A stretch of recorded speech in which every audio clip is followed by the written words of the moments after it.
Hello and welcome. My name is Beau Flasher. This is a video series, and I believe this is the 5th video. And this video, we're going to talk about love. Everyone loves love. And if you don't love love, you got to get love. Because how could you not love love? Everyone loves love. You got to find love. Choose love. So what is love? Very difficult to define. Although I feel as though we have defined love. And this may sound a little out of left field, and if you've been watching some of the videos, I'm sure you're used to that by now. But love, the true intent of love, is to heal others. That's the true intent of love. We feel as though love is between one person and another person, or maybe between an animal and a person, or sensed or felt, or within a meadow, and this is love. The energy of love can be observed and felt, perceived, but the true intent of love is to heal. And that's something that we really need nowadays. We need healing. We've been in this reality of the mind and fear. And the mind isn't really good for healing. I could get into my my rant on people going to doctors and hospitals right away when they have a problem. I really feel as though that's treating the reactionary levels and the reactionary layers of the body, right? Where something happens to the body. Let's say we blow out our knee, we tear our ACL, or for me, right, we tear 4 tendons in our wrist. And even if you've got some back pain or your neck goes out, and we immediately blame something, we say, "Oh, well, I slept wrong," or I was running and I stepped on this rock and it twisted my ankle, and now my ankle's out, or my back's tight. I've just been working too hard. I don't know. I feel as though we choose to not observe areas that are very challenging for us, and we choose to store those within the body. And we actually choose to store them very uniquely. Left shoulder is universally to mother, right? That's universally felt as mother. Right hip is universally felt as father. And other areas, for me, this was abandonment of female, right? I felt as though that was an area that was very difficult for me. It was one of my primary fears, and so I chose to store it within my wrist. And our eyes, right? Our eyes see something, and we want to define it right away. We want to define that that's the problem. We're gonna have a surgery. We're gonna get in there and we're gonna heal that. All right, your knee hurts. Let's get in there and let's fix it. But that's the reactionary levels, right? The layers that we see and observe and can tinker with our minds are not the layers where we heal. We heal within the energy of love, and we heal with the heart. And we actually heal when we fall into the arms of others. I think people believe that they can just heal on their own, just isolated, right, within their mind. And they figure if I follow the steps and I take these pills and I get this, I do this procedure and I go to this doctor, that I'll be able to heal. But really the pain is rooted at the foundation level in a separate area.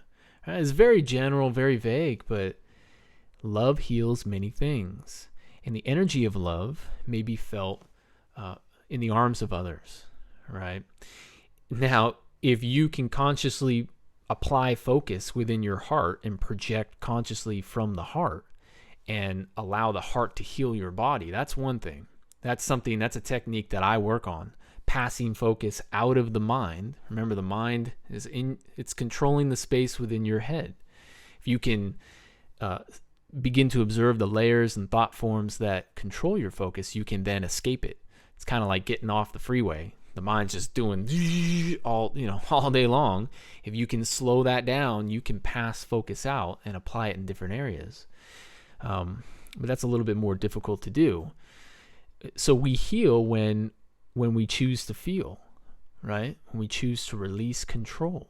And by releasing control, we're releasing the dependency on the mind, the choice to project through the mind.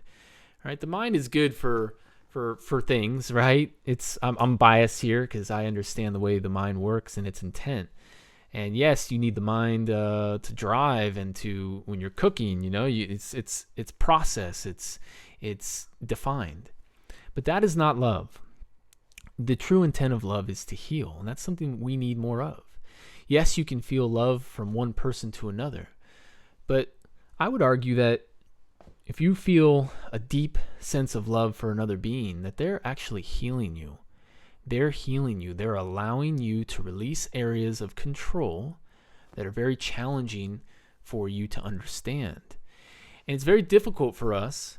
We're walking around, right? Our eyes are just here all day long. We're reaction, right? And we're just grabbing stuff and we're trying to just go and work, and right? And we don't see, the eyes aren't designed to see ourselves. They go that way. You don't have one that goes that way and one that goes in, right? They're not designed like that.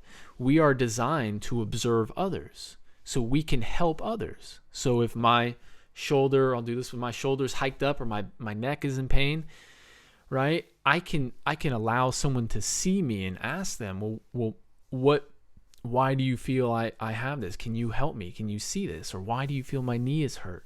Or I broke my ankle. What's going on? Can you help me? It's very difficult for our eyes or our minds, right? Our eyes are connected to our minds. It's the primary way in which we decode this reality. It's very difficult for us to release that control, but we want to do it, right? We just want to push everything out of the way and say, I got this. All I need to do is I just got to get everything okay. I'm alone. I can now heal. I'll take these pills. I'll take this step right here. This is what I need to do. That is not the way in which we heal. We may choose to understand love and then not choose it with the mind, right? The mind wants to control it on every level. We may choose to understand it and allow others to help us heal. Love is healing. And what's very interesting, I'll finish on love here. The concept of love. Love is born through the outreached regions of fear. In other words, fear is just rampant. Fear is the mind, and fear is primary fears and projecting through our minds all day long, and it's just everywhere. But we are not, right? We're in a duality. We're not all alone on an island with just fear dominating all the time. It may seem like that with the systems of control that are around us. It's very, very challenging. But love is born as fear begins to stretch out even further and further. You just think it's going to be, oh my gosh, what's happening? And then love, bloop, bloop, it kind of bubbles up, bloop, bloop, bloop, right? Almost like a mushroom, right? It is then born. And love it's spawned through the outreached, right? Fear is just trying to get out there. Anyway, but it's a little difficult to understand or even define love, right? I'm attempting to do it, but the thing I would push across in this video is that love is really healing, and we may choose to release areas that are very difficult for us, and our bodies are very important, and understanding and healing the body is not something to just, I rolled my ankle, I did, or my stomach is hurting. That's very important. These are little signs, right, that we may choose to observe and understand ourselves and choose love to heal not only ourselves, but those around us. Thank you for listening to my take on love, and keep watching. We got more to come. Thank you.